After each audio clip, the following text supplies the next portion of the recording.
날로 높아지는 한국의 위상과 한국 문화에 대한 관심. 한국에 대한 관심이 높아짐에 따라 한국어 교육에 대한 수요도 점점 늘어나고 있습니다. 1990년대 중반까지도 10여 곳에 불과하던 해외 한국어 교육기관. 현재는 기관 수, 규모, 프로그램 측면에서 모두 다양해졌는데요. 2012년 현재 해외 한국 문화원만 해도 20개국 24개원, 한국 교육원은 16개국 38개원이나 됩니다. 또한 국내에서도 결혼 이민자, 외국인 노동자, 대학 교환학생 등 한국어를 배우는 사람들이 늘고 있는데요.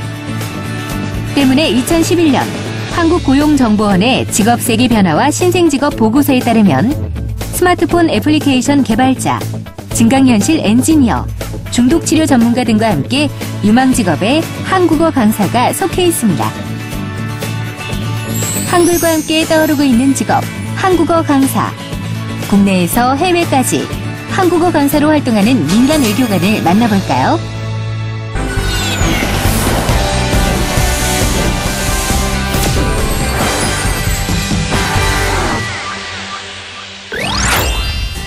외국인 주민 110만 명 시대.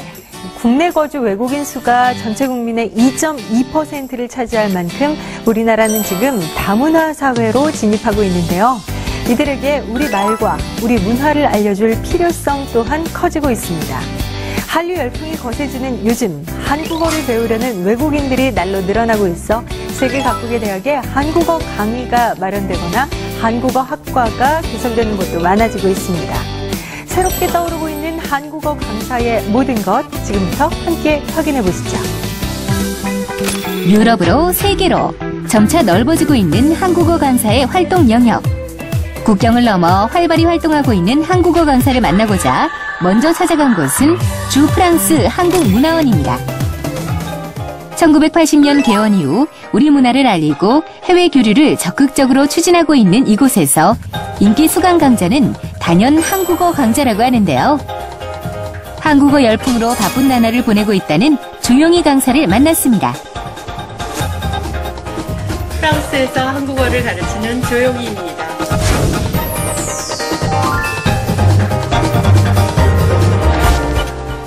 주 프랑스 한국문화원에서 진행되는 한국어 강좌만 해도 총 15개 반이 있다고 합니다. 프랑스의 경우는 여러 번 한국 뉴스에도 나왔다시피 한국어를 배우고자 하는 그 수요가 굉장히 많이 늘어났어요. 그래서 문화원 같은 경우에서는 등록을 하려면은 아침 6시부터 와서 줄을 서야 되고 등록을 시작한 지 1시간이면은 이미 다 차고 그러는 상황이거든요. 이제 문화원뿐만이 아니라 한국어 강의를 하고 있는 여기 파리 7대학이나 이날고나 이런 데서도 마찬가지 현상이에요. 그래서 그것에 맞춰서 한국어를 강의하는 선생님들도 굉장히 많이 늘어난 걸로 알고 있습니다. 불문학을 전공하고 프랑스어 강사 경험도 있는 조용희 강사는 프랑스와 한국 간의 언어와 문화 차이를 잘 이해하고 있는 것이 한국어 강사로서 강점이라고 합니다. 제가 아무래도 불문학을 공부했기 때문에 불어와 한국어가 어떤 면이 차이가 있는가. 그래서 예를 들면 불어에서는 전치사가 앞에 쓰이지만 한국말에서는 본 단어 뒤에 쓰인다든가. 그래서 그런 차이점을 통해서 설명을 드리면 훨씬 더 이해가 쉽고. 이처럼 해외 현지 모집 또는 해외 파견 한국어 강사의 경우에는 지원 자격에 해당 언어 가능자나 해당 언어 시험의 성적 사본을 요구하는 경우가 대부분입니다. 한국문화원을 찾아간 날, 학생 발표회가 진행되는 특별한 날이었는데요. 이곳 주 프랑스 한국문화원에서 만난 학생들은 주로 K-팝이나 한국 영화 등 한국 문화에 호기심을 갖고 찾아온 이들이 대부분이었습니다. 영화 관심이 있어요. 김기덕 감독하고 박찬욱처럼 그런 영화 좋아해요. 국가별로 학생들의 관심에 따라 수업 방식이나 교육 내용을 조절하는 것도 중요하다고 합니다. 각 나라마다 한국어를 배우는 목적들이 많이 다르더라고요. 근데 이제 프랑스 같은 경우에는 K-팝뿐만이 아니라 우리나라 전통 그런 문화, 음식, 영화, 그런 다양한 문화에 대한 어떤 욕구가 한국어 공부로 이어지는 경우가 참 많이 있어요. 그분들한테 언어를 가르치다 보니까 무엇보다도 이제 한국어 강사라면 한국어의 문법 체계라든가 그런 한국어에 대한 지식은 물론 기본으로 있어야 되지만 한국 문화에 대해서 많은 그런 이해가 있어야 되는 것 같아요. 단순히 한글만 가르치는 것만이 아닌 한글을 통해 세계인들에게 한국의 문화와 전통을 전해주고 있는 한국어 강사. 대한민국 국민이라면 누구라도 한 번쯤 도전해보고 싶은 정말 매력있는 직업 아닐까요? 현재 해외에서 한국어를 가르치는 교육기관은 한국문화원을 비롯해 한국교육원, 한글학교 등이 있는데요. 최근에는 한국어 강좌를 개설한 대학교와 초중등학교도 늘어나고 있습니다. 또한 해외뿐 아니라 국내에서도 한국어 강사를 필요로 하는 곳도 다양해지고 있는데요.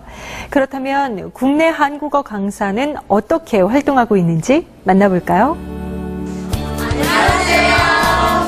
안녕하세요. 한국어 강사 조민영입니다. 반갑습니다.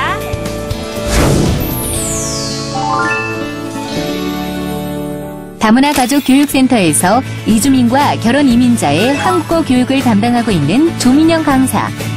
주로 하는 일은 수업을 진행하는 것이지만 수업에 활용할 부교재나 영상 자료를 편집하는 데 많은 시간을 할애합니다. 단어를 설명할 때나 아니면 그 문법을 사용하는 상황을 설명할 때 실제 사진이나 그림을 보면 더 이해를 빨리 할 수 있고 좀 더 생동감이 있기 때문에 이런 자료를 많이 활용하는 편이고요. 좀 한국 문화에 대한 걸 많이 준비를 해요. 아오 봤어요. 이런 문법을 가르칠 때에도 외국인이 막걸리를 처음 마셔보는 사진이나 한복을 입어보는 사진이나 찜질방에 가서 양머리 하고 있는 그런 사진을 찾아서 보여주면 학생들이 자기도 해봤다 아니면 와 저거는 뭔지 또 신기해하기도 하고 해본 학생하고 안 해본 학생이 이야기도 할 수 있고 그렇게 해서 굉장히 좋아했던 것 같아요.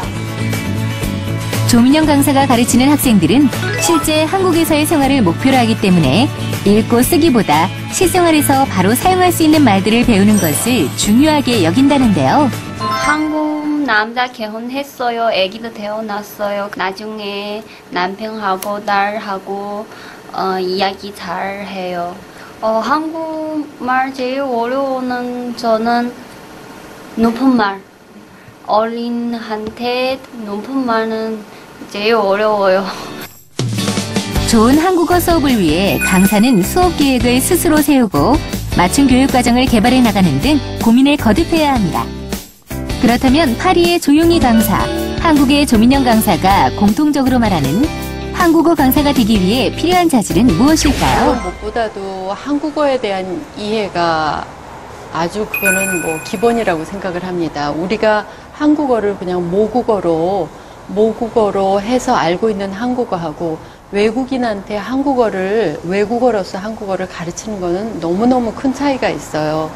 우리는 너무 자연스럽게 쓰는 모든 것들이 이 사람들한테는 조사 하나, 어미 하나하나가 다 설명이 필요한 그런 분야거든요. 친절함 그리고 세심함이 필요해요. 학생들 나라별로 어떤 것이 힘들까, 이 문법을 배울 때 어떤 부분에서 부딪힐까 이런 것을 미리 다 생각을 하고 계산을 하고 그런 것에 부딪히지 않게 미리 신경을 써주고 학생들이 말을 잘 못하는 경우도 많기 때문에 인내심도 많이 필요합니다. 한국어 교육 여건은 나라와 기관마다 다르기 때문에 국내외 한국어 강사의 역할에 차이가 있는데요. 국내 한국어 강사의 경우 외국인 학생들이 우리 문화와 말에 잘 익숙해질 수 있도록 이끄는 역할을 하는데요. 반면에 해외 한국어 강사에겐 현지 문화에 한국 문화를 어떻게 융합시킬지, 현지인에게 한국어를 어떻게 이해시켜 전파할지에 대한 고민이 필요합니다. 국내외 한국어 강사는 한국어를 가르치고 한국 문화를 전파한다는 점에서는 차이가 없지만 가르치는 방법에는 차이가 필요하다는 거겠죠. 해외에서 한국어 강사로 활동하고 싶은 이들에게 조용희 강사는 선배로서 어떤 말을 해주고 싶을까요? 외국어로서 한국어를 가르치는 직업은 굉장히 매력 있는 직업이에요. 그리고 세계 어디서나 지금 한국어를 배우고자 하는 사람들이 많이 늘어나고 있고, 그러니까 한국어를 가르치는 사람은 한국의 민간 외교관이라고도 말할 수 있습니다. 아주 큰 소명의식을 가지고 여러분이 한국인으로 태어나서 정말 이제 보람 있는 일을 할 수 있는 그런 직업이라고 생각합니다. 이제는 한국어가 경쟁 무기가 되는 시대. 우리와 외국인들 사이에 튼튼한 징검다리 역할을 할 민간 외교관의 길이 여러분 앞에 열려 있습니다. 두드리세요. 그러면 세계 무대의 문이 활짝 열릴 것입니다.